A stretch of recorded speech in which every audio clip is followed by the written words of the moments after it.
Olá, seja bem-vindo ao Giro. Eu sou Carolina Moran e esse é o podcast em que você fica muito bem informado em cerca de 5 minutos.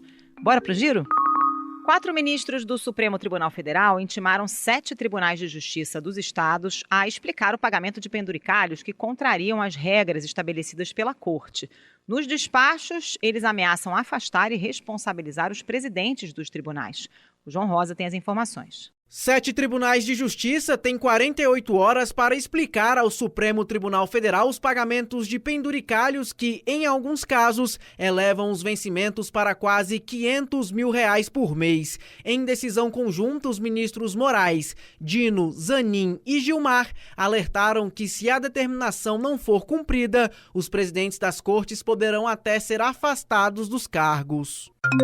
Mais uma polêmica envolvendo o governo americano na Copa do Mundo. O presidente dos Estados Unidos, Donald Trump, admitiu ter falado com o presidente da FIFA, Gianni Infantino, sobre o cartão vermelho dado pelo árbitro brasileiro Rafael Claus ao atacante americano Folarin Balogun.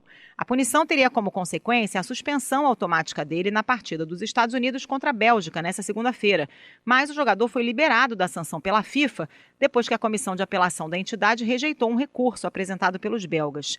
Infantino admitiu ter falado ao telefone com Trump sobre o assunto, mas afirmou que não interfere em decisões disciplinares e que os órgãos judiciais da entidade são independentes.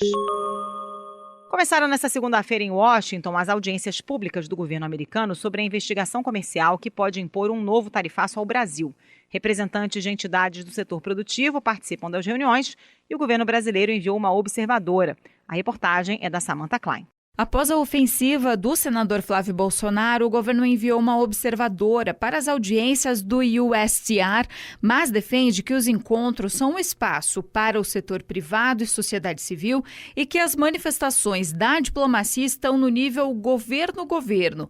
Já entidades como a Confederação Nacional da Indústria apresentaram números e afirmaram que mais de 4 mil itens da pauta de exportação industrial do Brasil podem ser taxados em até 37,5%. O Ministério das Relações Exteriores enviou um documento à Câmara dos Deputados em que cita por 2 vezes o risco de uma ação militar dos Estados Unidos no Brasil, após autoridades americanas classificarem o Comando Vermelho e o PCC como organizações terroristas. A mensagem é assinada pelo chanceler Mauro Vieira em resposta a um pedido de informações. No documento, o Itamaraty afirma que a medida não trará benefícios concretos para a cooperação internacional entre Estados Unidos e Brasil e poderá produzir impactos tanto no plano econômico quanto no da soberania nacional. A gente volta já com o Giro. O presidente da Câmara, Hugo Motta, anunciou a criação de uma comissão especial para discutir a PEC que reduz a maioridade penal de 18 para 16 anos. Motta já sinalizou que não pretende concluir a análise desse tema antes das eleições de outubro. A PEC já foi aprovada pela Comissão de Constituição e Justiça da Casa em junho. Agora, a comissão especial terá um prazo inicial de 10 sessões do plenário para que os parlamentares apresentem emendas ao texto antes dele ser votado. 8 armas registradas em nome do ex-presidente Jair Bolsonaro terão que ser entregues à Polícia Federal por determinação do ministro Alexandre de Moraes. Os armamentos estavam acautelados no Batalhão de Polícia do Exército em Brasília. A Ana Carolina Tomé tem os detalhes. Após a defesa de Bolsonaro afirmar que 8 armas do ex-presidente estavam sob custódia do Exército, a corporação informou ao STF que não está com 2 das 8 armas de Bolsonaro e diz ter repassado 6 à Polícia Federal após determinação do ministro Alexandre de Moraes. Depois da manifestação do Exército, a defesa de Bolsonaro disse que um dos armamentos estaria no Rio Grande do Sul, em uma empresa importadora, e afirmou que a arma nunca foi retirada do local. Sobre uma outra arma, uma pistola Glock, a defesa ainda não se pronunciou.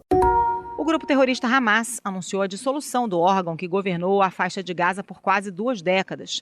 A medida abre caminho para a implantação de um governo civil no território. A movimentação do Hamas pressiona Israel a cumprir outras partes do acordo de paz costurado pelos Estados Unidos e que está paralisado. A faixa de Gaza é administrada pelo grupo terrorista desde 2007. O ministro das Relações Exteriores de Israel, Gideon Saar, afirmou que o anúncio é um truque do grupo terrorista para evitar o seu desarmamento previsto no plano de paz.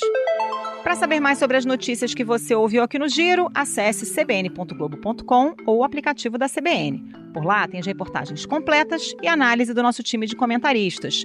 Se você está gostando do nosso giro, aproveite para seguir a gente no Spotify ou no Amazon Music, favoritar no Deezer ou no aplicativo da CBN, assinar no Apple Podcast e se inscrever no YouTube Music ou no Castbox. Assim você recebe uma notificação sempre que tiver um episódio novo. E dá 5 estrelas pra gente no Spotify para dar aquela força. Até o próximo giro.